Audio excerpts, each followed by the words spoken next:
In this video, we're going to discuss the best forms of cardio if your goal is to lose weight. What types of cardio should you be doing that's going to be most effective to get you to your weight loss goal and losing body fat? Not all cardio is created equal. We need to make sure that we're doing the most effective forms of cardio to get to our goal. So let's dive into it. So what even makes a form of cardio good for fat loss? There's three main things, in my opinion, that makes a form of cardio good for fat loss. Number one, it's effective at burning calories. So think it's effective at elevating your heart rate. This is important because when we're spending time and energy doing a form of cardio, we need to make sure that we're getting the correct ROI on that. Like if we're doing something, we should be burning calories, we should be getting ourselves into a deeper calorie deficit. So it's got to be effective at that. Number two, it can be done daily or close to daily. This is important because we're going to need to be able to do it consistently. So we need to be able to enjoy it, or it just needs to be something that's easy to do. If it's something that we have to jump through a million hoops to do, it's probably not very effective. So it needs to be able to do, we need to be able to do it daily or close to daily. And then number three, it does not leave you beat up and sore. So we need to understand from a cardio standpoint is cardio is important, but it's not more important than lifting weights. So if we're doing forms of cardio that's leaving us beat up and sore and then we're unable to train in the gym, that is not ideal, okay? So number one, it's effective at burning calories. Number two, it can be done daily or close to daily. And number three, it does not leave you beat up and sore. Ideally, the cardio you choose to do every week checks all three of these boxes. Couple notes with that. What can trump any of the above is if you find a form of cardio fun. Any movement is better than no movement at all. So if there's a form of cardio, because we're going to go over a couple examples, if there's a form of cardio that you do currently, and I say it's not the best form of cardio or it's not very efficient, don't stop doing it. Just understand that they're going to have to add in other forms of cardio that are more efficient if you want to get to your main goal of losing weight and losing body fat. And the second note is remember the context in which we're discussing cardio in this video. In this video, we're discussing cardio as a tool to get you into more of a calorie deficit so you can lose body fat and lose weight. We're not discussing cardio as a form of performance. So let's go over a couple cardio examples. These are the bread and butter examples. People either love or hate these. So let's touch on these. Incline treadmill walking, in my opinion, is the gold standard of cardio in terms of being consistent in getting yourself in a calorie deficit and losing body weight. Why? It checks all three of the boxes. It's effective at burning calories. It can be done daily or close to daily. It's very easy to do. And number three, it does not leave you beat up and sore. Okay, this is why it's basically the go-to cardio for people in the bodybuilding space is because of all three of these reasons.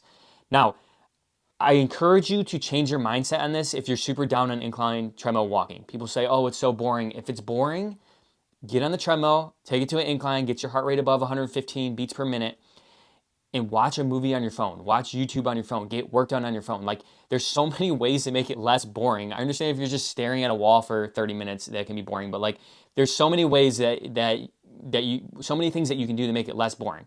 I think the main gripe that people have with this is they think that it's a waste of time. It is certainly not a waste of time. It's actually one of the most effective forms of cardio you can do to get yourself in a calorie deficit and lose body weight for these three reasons, okay? Weekly recommendation for it, there's really no limit. So once you're consistently following a training program and you're lifting weights 3+ days per week, and once you're tracking your calories and macros and you got yourself in a calorie deficit, you can add in cardio, you can add in treadmill walking, and there's essentially no limit to what you can do. Okay, you can do it 3 days per week, you can do it 6 days per week. The more you do, the more extra calorie burn you're gonna get. So there is no limit, okay? Something very similar, elliptical or stair climber. Again, another, I throw it in the same category. People either love it or hate it. It's effective at burning calories. It can be done daily or close to daily, and it does not leave you beat up and sore, okay? So again, it's a slam dunk if your goal is to lose weight and lose body fat. Weekly recommendations for elliptical and stair climber, same deal, really no limit. You can go 2, 3, 4, up to 7 days per week. Okay, so overview of what I just talked about. So the overview of these two forms of cardio. They're what I would call sweet spot examples. If you have no preference, like these are the ones that you should do right now. You can add them in. They're easy to do.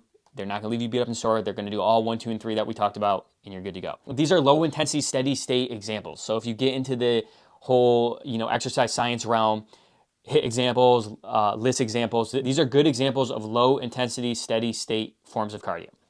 Okay, so let's go into the next one, which are going to be more HIIT examples, which is going to be running, HIIT training, and then like sports related forms of cardio. So let's touch on those. Running. Okay, this is another popular one. Let's see what boxes it checks.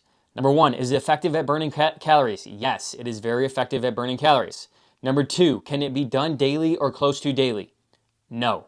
Okay, it does not check that box. I'll touch on it more in a second. And number 3, does it not leave you beat up and sore? No. Okay, now I understand depending on who you are, you might be able to get away with more running than other people. I come from a distance running background. I ran cross country and track at the college level. So my weekly recommendation for this would be 1 to 2 days per week. Maybe if you're a very efficient runner, you can do 3-4 days per week. But what you need to understand is if you're running so much that you are getting beat up and sore and you're having knee issues, you're having ankle issues, you're having some type of issue, and it's not allowing you to weight train as much as you possibly could, then it is not the best form of cardio for you, okay? What's more important from a weight loss and a body fat standpoint is us consistently lifting weights and us eating in a calorie deficit. If running gets in the way of us consistently lifting because we are hurt and we are injured, then we need to run less and do more of the cardio that I talked about above because it's more effective at getting us closer to our goal. Now, you might be someone watching this, you're like, Ricky, I run 5 days per week and I'm fine. That's fine. You can keep doing that.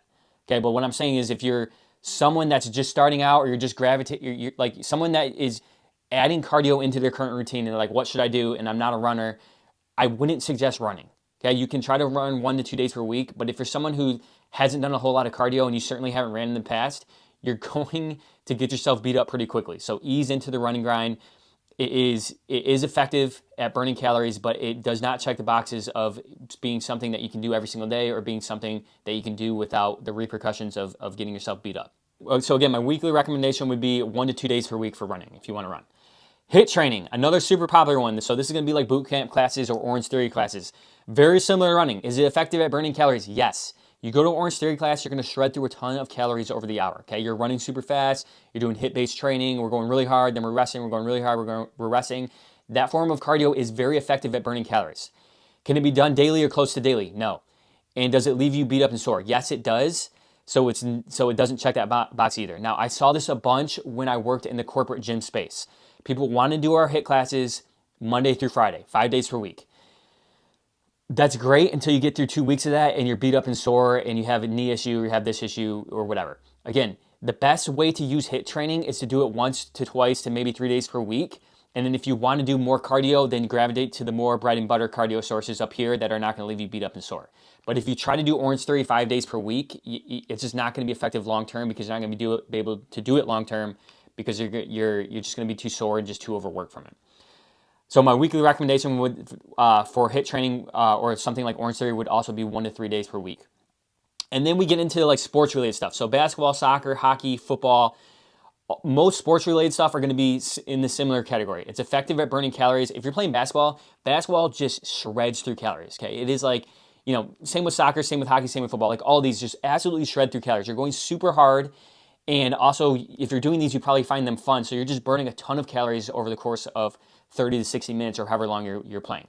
So that is a great benefit. So it is very effective at burning calories. It's just not something that you're going to be able to do every single day because you're going to get beat up and sore from it.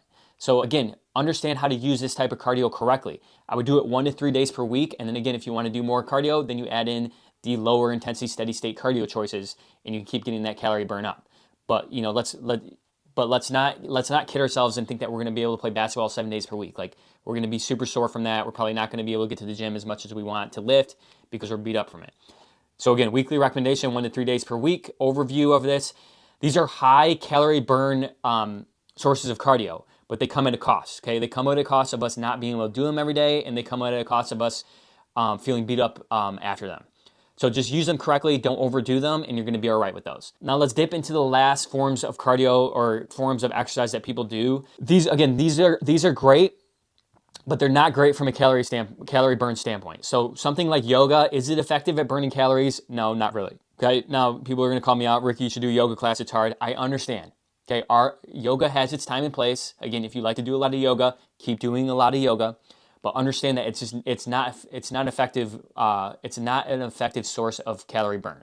So if you need to get yourself into more of a calorie deficit, and the choice is yoga or walking or yoga and doing a HIIT class or whatever, like you should do your yoga still, but then you also should add in either a higher intensity cardio session or a lower intensity cardio session multiple days per week as well, because it's going to get you into more of a calorie deficit and you're going to burn more calories doing that than you are going to yoga. So is it effective at burning calories? No, not so much. Number 2, can it be done daily or close to daily? Yes, it can. And then number 3, does it not leave you beat up and sore? No, it does not leave you beat up and sore. So yoga checks 2 of the 3 boxes. So my recommendation for that is to continue to do yoga if you like doing yoga, but also choose a form of cardio that's going to be more effective at burning calories to stack with this. Okay, now let's go over what my weekly cardio looks like, because people ask what I do for cardio, and this is what it looks like currently right now. I play hockey 2 days per week. So hockey fits into this high intensity interval training. So I play hockey 2 days per week, shred through a ton of calories. Okay, I skate for like 90 minutes one day and 60 minutes for another day. Burn a ton of calories. I find hockey very fun, so that time goes by super fast, and I honestly don't want it to end. So that is a great form of cardio for me. And then what I stack with that is incline walking, another additional 2 to 4 days per week, depending on the week, to get more of a calorie burn in. Okay, I go on a lot of walks, and I play hockey really hard and skate really hard for 2 days per week. Okay, that's what my cardio looks like.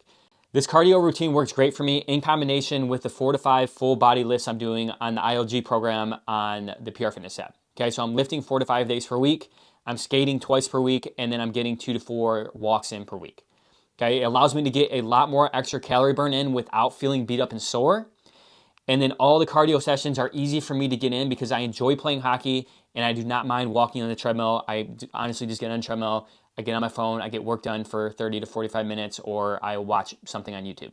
Okay, so this is all very easy for me to do. I can do it consistently on a weekly basis, and it gets the job done from a calorie standpoint. I hope you found this video helpful. I hope you understand that there are forms of cardio that are more effective and less effective to getting you to your weight loss goal. Make sure to check out the other videos I have in my frequently asked questions, fitness and nutrition PDF. You can find that link in my bio. Also, consider joining the PR Fitness League. We give you a training program on the PR Fitness app. We give you a nutrition breakdown to follow to get you to your goal. And you use both of those to score points. And at the end of the month, whoever scores the most points wins a cash prize. It's a great way to gamify fitness and get you to your fitness goal, and at the same time, allow you to compete against others to win some money. All right, I'll catch you in the next video.